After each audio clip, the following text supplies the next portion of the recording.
Assalamualaikum warahmatullahi wabarakatuh. Perkenalkan nama saya Salah Fajri dengan NIM 213151108. Jadi di sini saya akan menjelaskan proyek saya yaitu computer vision untuk memenuhi ujian tengah semester. Jadi di sini saya membuat suatu proyek object detection di mana nanti mendeteksi beras benda asing pada beras yang dimana nanti ada dua kelas yaitu kutu dan batu yang ada pada beras.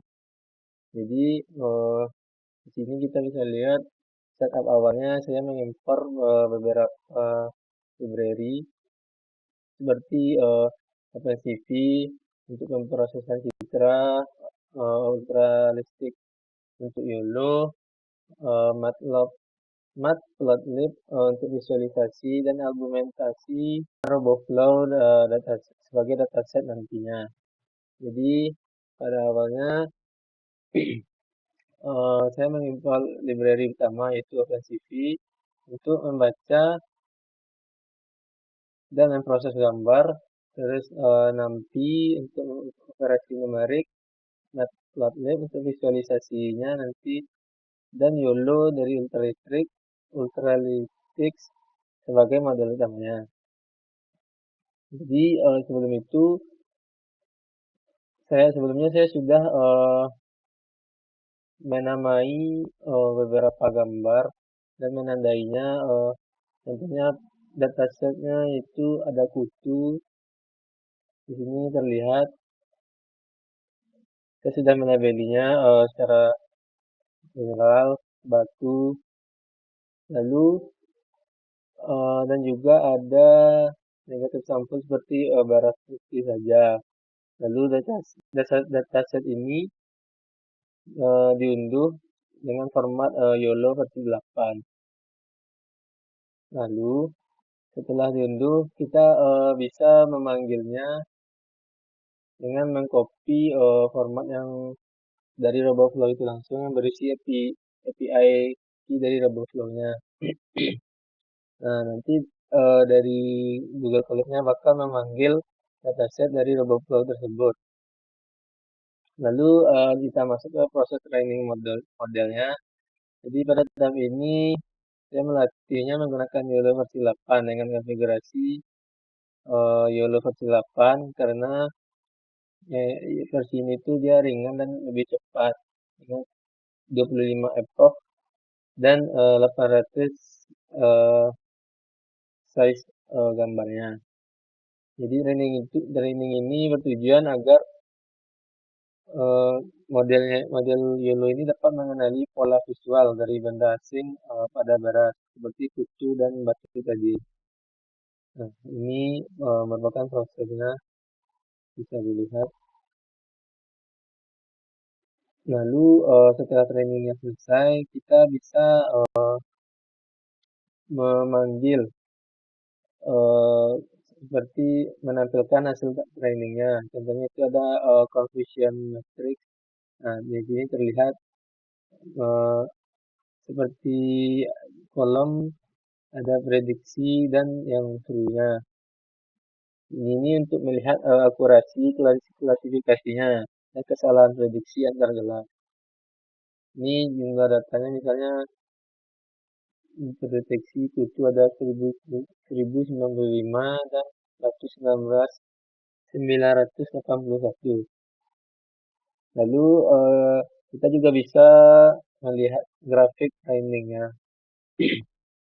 Jadi dari grafik ini di sini terlihat kita bisa melihat penurunan lossnya atau peningkatan akurasi atau MAP-nya dan stabilitas training dari model ini dalam berlatih dari dataset yang ada.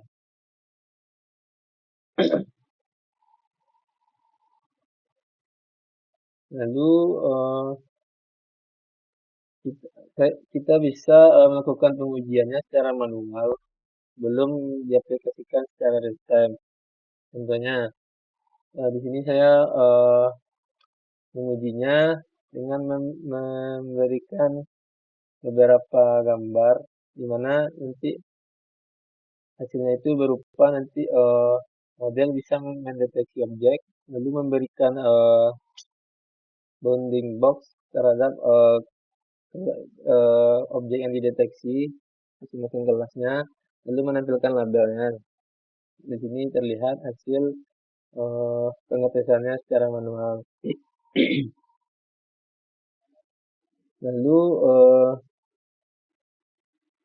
jika serasa modelnya sudah bekerja dengan maksimal, saya di sini saya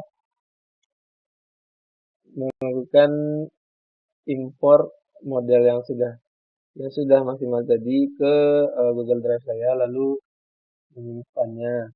Karena di sini saya melatih modelnya itu di Google Colab, jadi tidak bisa diintegrasikan langsung dengan kamera laptop saya. Lalu setelah itu kita bisa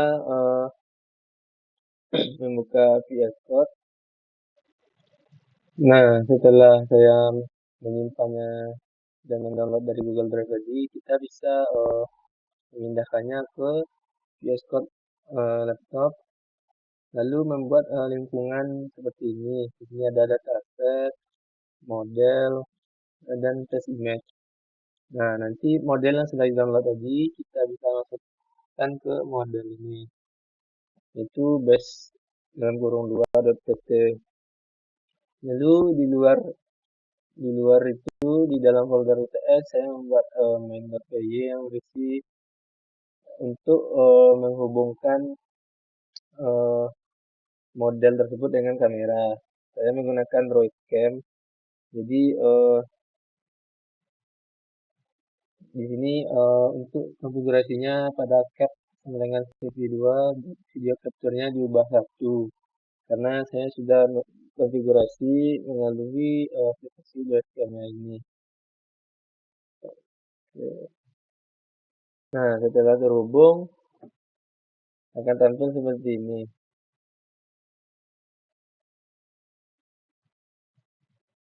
Di sini terlihat menunjukkan bahwa model sudah belajar dengan masih kurang akurat karena ada beberapa evaluasi dan kendala yang harus dilakukan. Kendala dan evaluasi yang harus dilakukan, di mana di sini ketika kameranya agak dekat dengan objek, kameranya tidak kurang untuk mendeteksi kelas batu, sedangkan kutu terdeteksi. Namun ketika kameranya agak dijauhkan sedikit, kamera model mendeteksi